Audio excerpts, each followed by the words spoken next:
Hello everyone. आज date है 16 नवंबर 2022 और द हिंदू न्यूज एनालिसिस में आपका स्वागत है। इस वीडियो में हम द हिंदू की इंपोर्टेंट न्यूज को एग्जाम के पॉइंट ऑफ व्यू से डिस्कस करेंगे। नीचे डिस्क्रिप्शन बॉक्स में Telegram channel Volcano IAS Academy का लिंक दिया हुआ है। आप Telegram channel Volcano IAS Academy के साथ में जुड़ सकते हैं। वहां पर हर exam means UPSC, state PCS and other exams के पॉइंट ऑफ व्यू से काफी इंपोर्टेंट इन्फॉर्मेशन आप सभी के साथ में शेयर की जाती है। तो चलो स्टार्ट करते हैं। वीडियो को स्टार्ट करेंगे एक ज्योग्राफिकल मैप क्वेश्चन के साथ में। और आज आपका क्वेश्चन ये है कि एंडीज माउंटेन रेंज को आपको मैप में व्यू करना है। फिर इससे रिलेटेड हर इंपॉर्टेंट फैक्ट्स को एंड इंफॉर्मेशन को कमेंट बॉक्स में टाइप करना है। कल हमने आपसे क्वेश्चन पूछा था गालपगोस आइलैंड्स को लेकर के। तो गालपगोस आइलैंड साउथ अमेरिका कॉन्टिनेंट के वेस्टर्न पार्ट पर पैसिफिक ओशन में लोकेटेड है।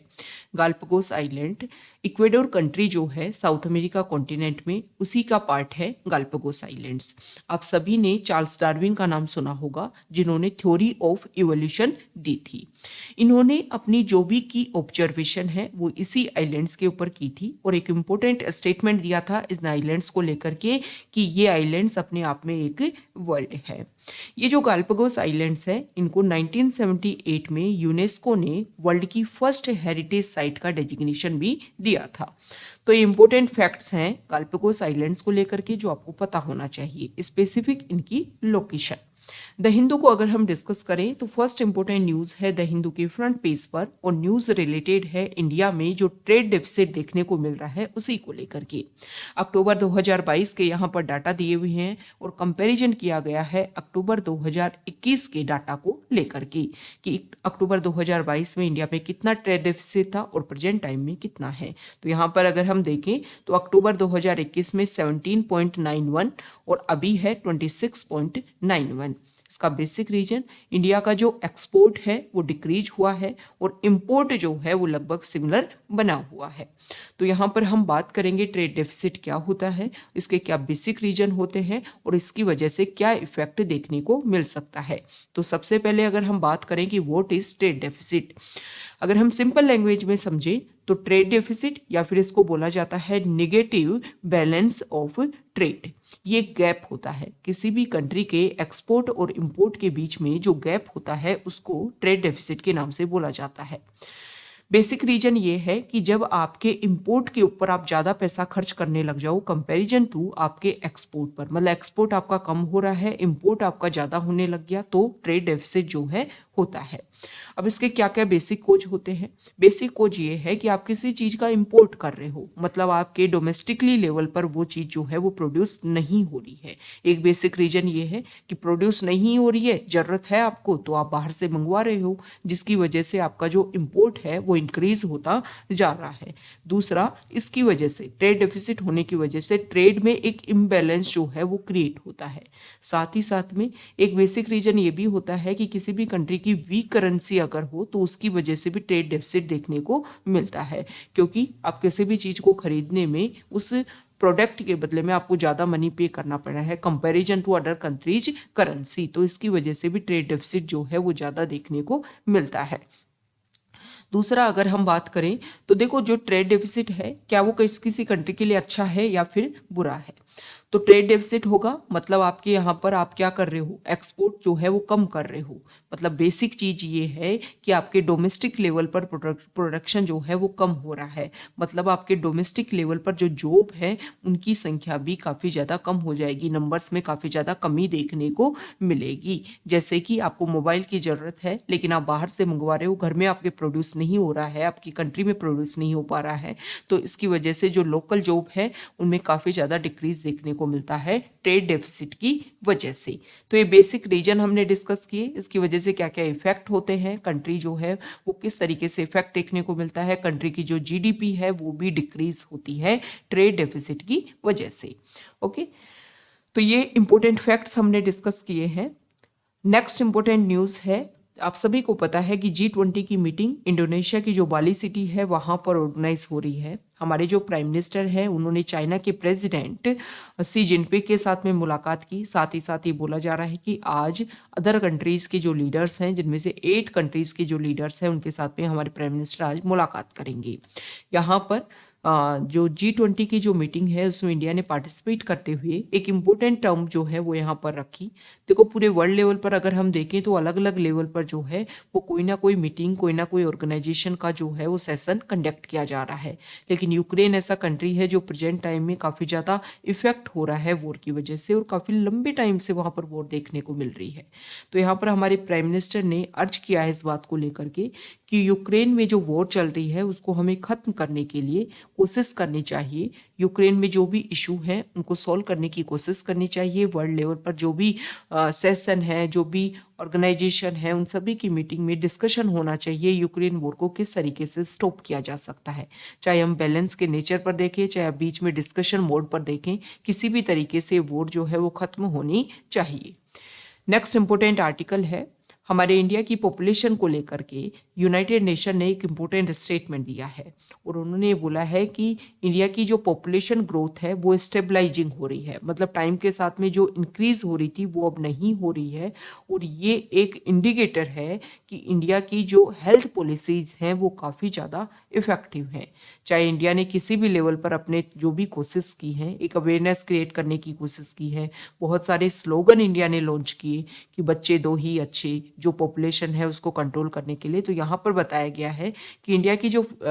फर्टिलिटी रेट जो है वो काफ़ी ज़्यादा डिक्रीज हुई है और अभी प्रेजेंट टाइम में स्टेबलाइजिंग मोड में है। मैक्सिमम हमारे जो स्टेट और यूटी जो हैं वहाँ पर तो एक जो एवरेज है फर्टिलिटी रेट का उससे भी डिक्रीज देखने को मिल रहा है। तो यही बेसिक रीजन है कि इंडिया में जो पॉपुलेशन है जो काफ़ी ज़्यादा इंक्रीज हो रही थी वो अब स्टेबलाइजिंग मोड में है। साथ ही साथ यहाँ पर यह भी बोला गया है कि जहाँ पर वर्ल्ड जो है वो ओल्ड पॉपुलेशन की तरफ जा रहा है, इंडिया में काफ़ी ज़्यादा यूथ है, तो ये जो डेमोग्राफिक डिविडेंड जो है वो इंडिया के लिए काफ़ी ज़्यादा बेनिफिशियल रहेगा। बस फोकस इन पर ये करना है कि इनको एक तरीके से स्किल्ड बेस्ड जो है वो इनकी अवेयरनेस होनी चाहिए, इनकी एजुकेशन होनी चाहिए, ताकि वर्ल्ड लेवल पर इंडिया जो है वो अपने आप को रिप्रेजेंट कर सके अच्छे लेवल पर, और ये जो यूथ है वो इंडिया की ग्रोथ एंड डेवलपमेंट में काफ़ी ज़्यादा हेल्प करे। ओके,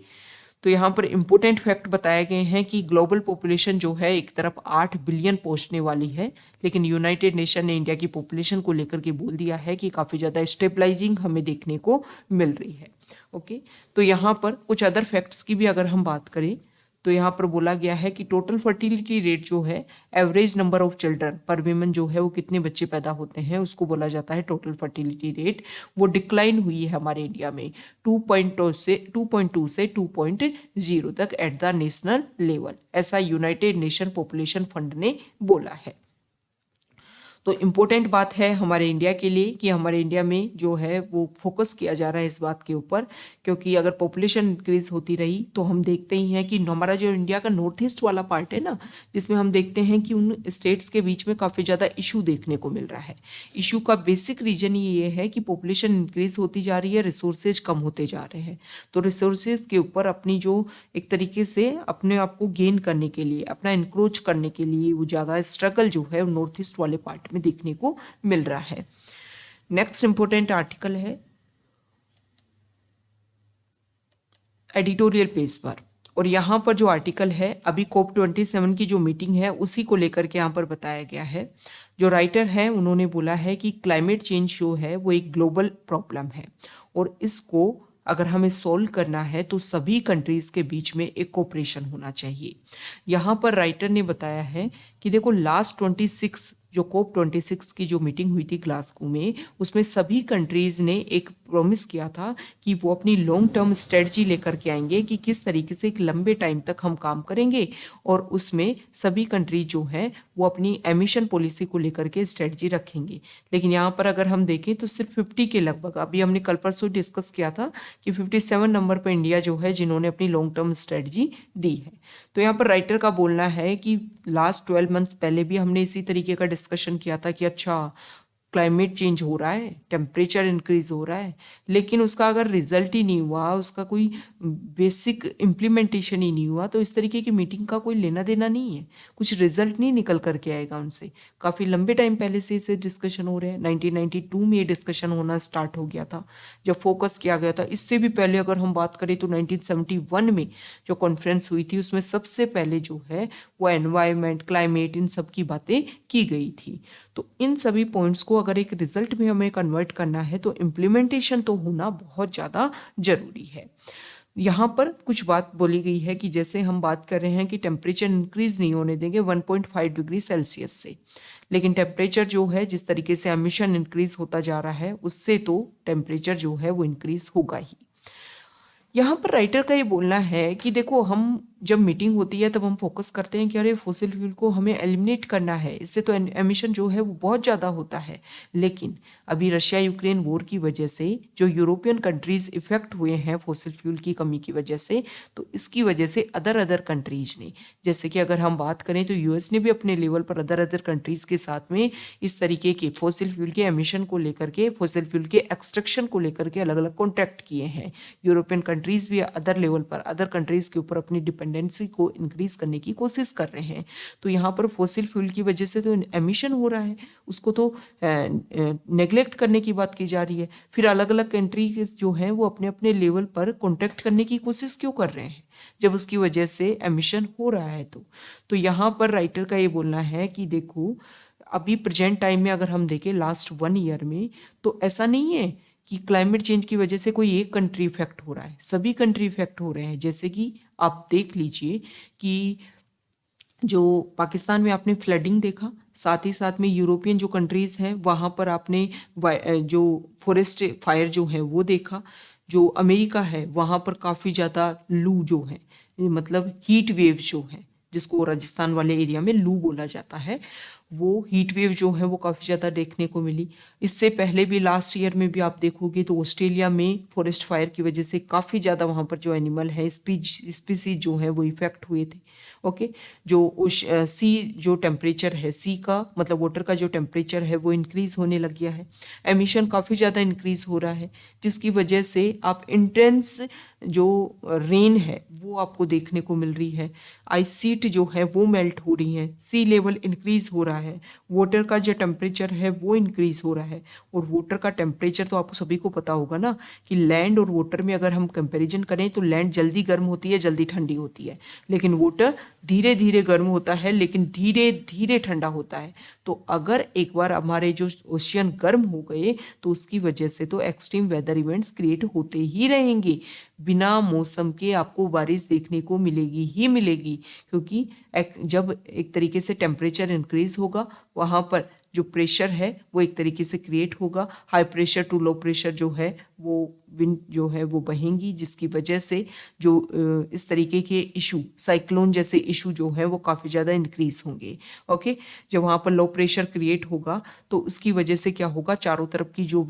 जो भी आसपास की जो भी विंड है, जो भी एयर है, वो वहाँ पर जाकर के मर्ज होगी, जिसकी वजह से साइक्लोन क्रिएट होंगे। तो ये सारे इशू हैं कि क्लाइमेट चेंज की वजह से ऐसा नहीं है कि टेम्परेचर इंक्रीज हो रहा है, ग्लोबल वार्मिंग हो रही है, अरे उसकी वजह से बहुत सारे आपको सब्सिक्वेंशियल इफेक्ट देखने को मिलेंगे। ओके, तो यहाँ पर आर्टिकल का ये राइटर का ये बोलना है आर्टिकल में कि भाई ये जो रिच कंट्रीज ने एमिशन किया है वो कम करें अपना, और ये जो दोबारा से फॉसिल फ्यूल की तरफ जो आप इंक्रीज कर रहे हो अपने आप को, उसको कम करो, और जो पुअर कंट्रीज हैं जिनके ऊपर इफेक्ट देखने को मिल रहा है उनको पैसा दो, मनी दो। और यहाँ पर बोला गया है कि कुछ नहीं होगा, आप बोल रहे हो कि इतने मनी दे देंगे, $100 बिलियन साल के दे दें, कुछ नहीं होगा।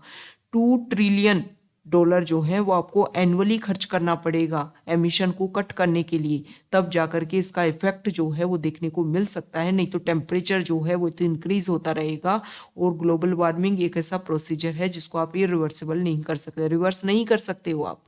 कि रिवर्स करके दोबारा से अच्छा टेम्परेचर को कर लेंगे। जो एमिशन हो गया जिसकी वजह से बहुत सारे इफेक्ट हो गए, उन सभी को मॉडिफाई करने में, चेंज करने में आपको काफ़ी लंबा प्रोसीजर देखने को मिलेगा। तो बेसिक बात यही है कि एमिशन को कम कर लो और फोकस करो कि ऐसे सोर्सेज के ऊपर, ताकि जो लिविंग प्लेनेट जो है, हमारी अर्थ जो है, वो काफ़ी लंबे टाइम तक सस्टेन कर पाए।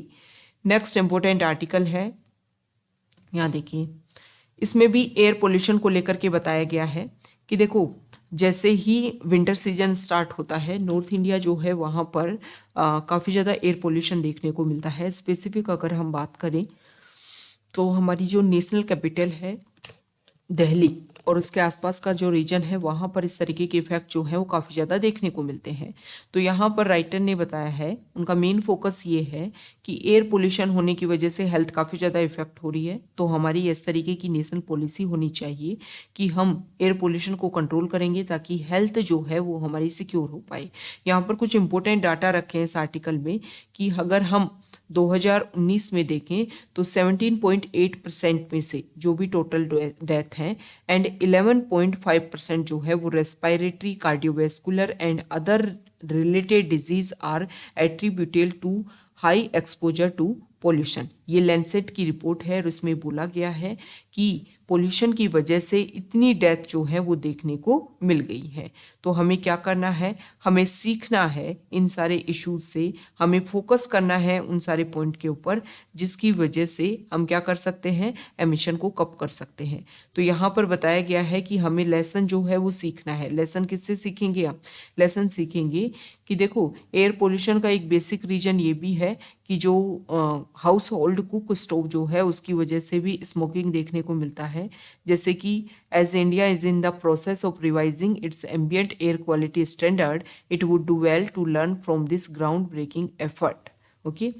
NAAQS जो है उन्होंने रिव्यू किया था और एक ऐसा प्रोसीजर लॉन्च करने की कोशिश की थी बहुत पहले, ताकि ये इस तरीके का जो इशू देखने को मिलता है या हाउस होल्ड लेवल पर जो भी एमिशन देखने को मिल रहा है इन सभी को क्या किया जाए, रोका जाए, कोशिश की जाए। और इसी को लेकर के हमारी जो गवर्नमेंट है वो उज्ज्वला स्कीम भी लेकर के आई थी, लेकिन उसका जो एक बेसिक जो रिजल्ट है वो नहीं देखने को मिला,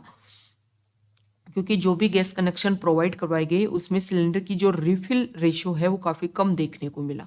तो जब रिफिल नहीं हो रहा है तो इसकी वजह से उसका अल्टरनेट तो कुछ ना कुछ जो है हाउस होल्ड जो है लोग ढूंढ रहे होंगे। तो हाउस होल्ड पीपल जब उसका अल्टरनेट ढूंढ रहे होंगे तो जो मतलब पॉल्यूशन है वो दोबारा से इंक्रीज होगा। तो गवर्नमेंट इसके ऊपर फोकस करे कि जुलाई स्कीम जो है उसके ऊपर ज़्यादा से ज़्यादा इम्प्लीमेंटेशन हो, उसका रिजल्ट जो है वो कन्वर्जन हो, ताकि एमिशन जो है वो कम से कम देखने को मिले।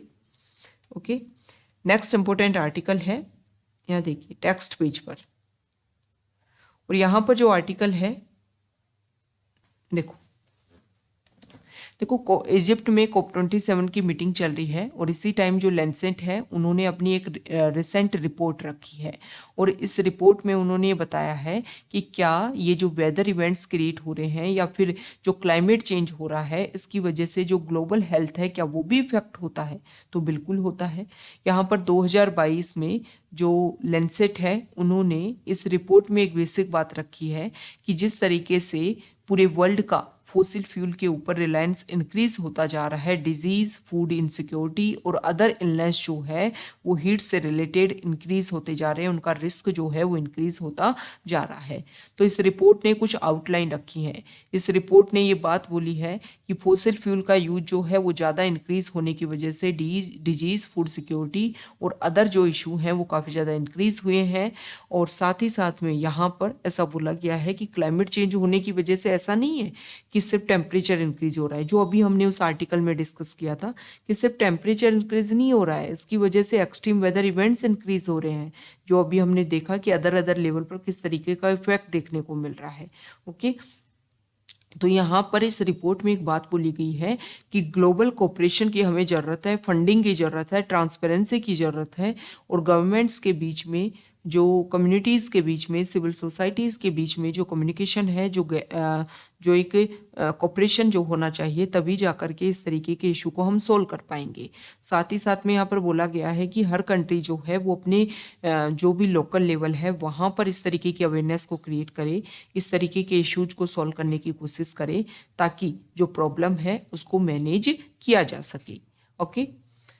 नेक्स्ट इम्पोर्टेंट आर्टिकल है, देखो हमारे इंडिया की जो सिटीज़ हैं उनको लेकर के वर्ल्ड बैंक ने अपनी एक रिपोर्ट रखी है और वर्ल्ड बैंक ने अपनी इस रिपोर्ट में ये बोला है कि इंडिया को नेक्स्ट 15 ईयर के लिए $840 बिलियन की ज़रूरत है इन सिटीज़ में इन्वेस्ट करने की, तभी जा कर के जो हमारे इंडिया के फास्ट ग्रोइंग अर्बन पॉपुलेशन है उसकी डिमांड्स को हम कंप्लीट कर सकते हैं। तो यहाँ पर वर्ल्ड बैंक की इस रिपोर्ट में बोला गया है कि इंडिया को इस तरीके की मनी जो है वो इंडिया गेन कर सकता है अलग अलग तरीके से, जैसे कि डेप्ट के through, private lending, public private partnership, इन सारे इन सारे प्रोसीजर के तहत जो है इंडिया को मनी मिल सकता है और इंडिया इसका इन्वेस्टमेंट कर सकता है।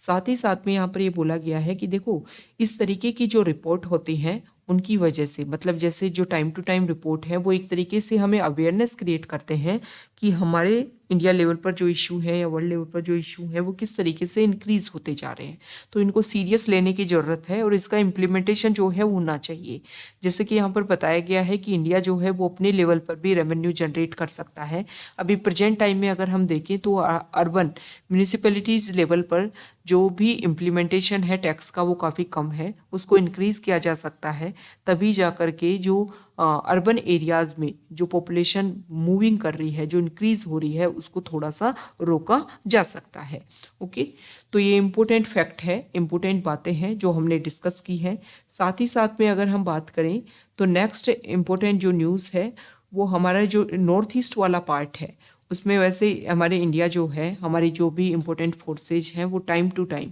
यहाँ पर जो भी इलीगल ट्रेड होती है उसको रोकने की कोशिश करते हैं। तो यहाँ पर बताया गया है कि पूरे एक दिन में एग्जोटिक प्राइमेट्स, बर्मीज